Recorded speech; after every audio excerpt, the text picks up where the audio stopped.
জিসান, তুমি এই বিকেলবেলা আমার বাসায় কি জন্য আসছো? আসলাম আপনার বাসায় কার্ড দিতে। আপনি কি ভালো আছেন?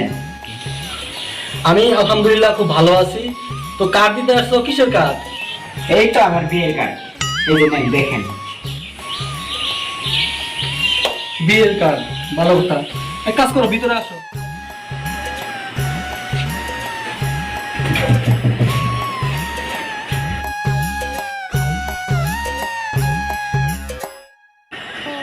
এই দেখি বিয়ের অদ্ভুত কার্ড।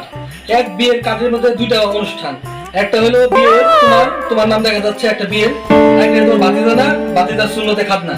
এটা কেমন কার্ড? দুইটা অনুষ্ঠানেরই দাও দিচ্ছ তোমরা। ভাতিজার যেদিন সুন্নতে খাতনা সেদিন কি তোমার বিয়ে নাকি? একই দিন অনুষ্ঠান করবা? বিষয়টা কি বলো তো আমার খুলে।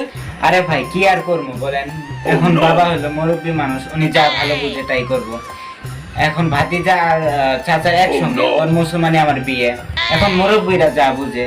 আপনার কার্ড দিছি, আপনি আইসেন, দোয়া করে দেন।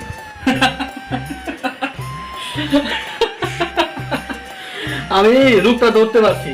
তোমার আব্বা যে কৃপন নাম্বার 1 তোমার আব্বা। সেজন্যই নাতির সুন্নতে খাতনা এবং ফুলার বিয়ে দুটো একসঙ্গে ফেলাইছে, যেন কুরবানির সামনে ঈদ, কুরবানির মাংস দিয়ে অনুষ্ঠানটা চালাই দিতে পারে। তোমার আব্বা ছাড়া কি তোমরা না বুঝতে পারলে আমরা বুঝতে পারছি। আরে ভাই এ তো কিছু বুঝি না, আপনার কার্ড দিতে পাঠাইছে, আমি কার্ড দিছি, আপনি আইসেন।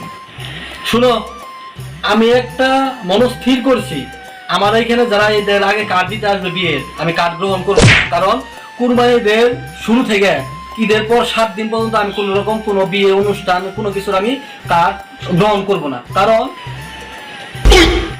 এই কুরবানিদের সময় তো আমি বাসায় মাংস খাই, আমার মানে কোন পাই না, তখন এমনি মানে মাংস খাইতে তখন এমনি মাংসের প্রতি তিক্ততা এসে পড়ে। তখন তোমার বিয়ের অনুষ্ঠানে যে আমি খাবো রাখি, যদি বিয়ে ঈদের 15-20 দিন পরে হয় তাহলে আমি যাব, এছাড়া আমি কার্ড গ্রহণ করবো না। আমি বাড়িতে আমার ফ্যামিলিরও বলে দিছি, ঈদের শুরু থেকে ঈদের 7 দিন পর্যন্ত, ঈদের পর 7 দিন পর্যন্ত কোন রকম বিয়ে অনুষ্ঠানে কার্ড গ্রহণ করা হবে না। তোমার ঈদের পরে কেন বিয়ের অনুষ্ঠান থাকতে হবে? এরপরে থাকতে পারে না, আর অনেক সময় থাকে, যে ঈদের আগে থাকে, এগুলো কেন করবে না? এটা আমরা বুঝি। ঈদের পরের দিন বিয়ে ঠিক করছে, আবার পরবর্তী কুরবানি ঈদের সময় তখন বিবাহ বার্ষিকী থাকবে, তখন সেই কুরবানির মাংস দিয়ে আবার চালাই দিবে বিবাহ বার্ষিকী। তো তোমার আব্বার গিয়ে বলবা এই কার্ড আমি গ্রহণ করতে পারবো না, আমি বিয়ের দাওয়াত গ্রহণ করলাম না। তো ভালো থেকো, বাসায় যাও, তোমার আব্বুকে জানাবা। আরে ভাই এটা তো মহা মুশকিল, বাপে বিয়ে ঠিক করছে, এখন আমি কি করব? আচ্ছা থাকেন জায়গা। I'm the kind of G the little homies wanna be like on my knees in the night.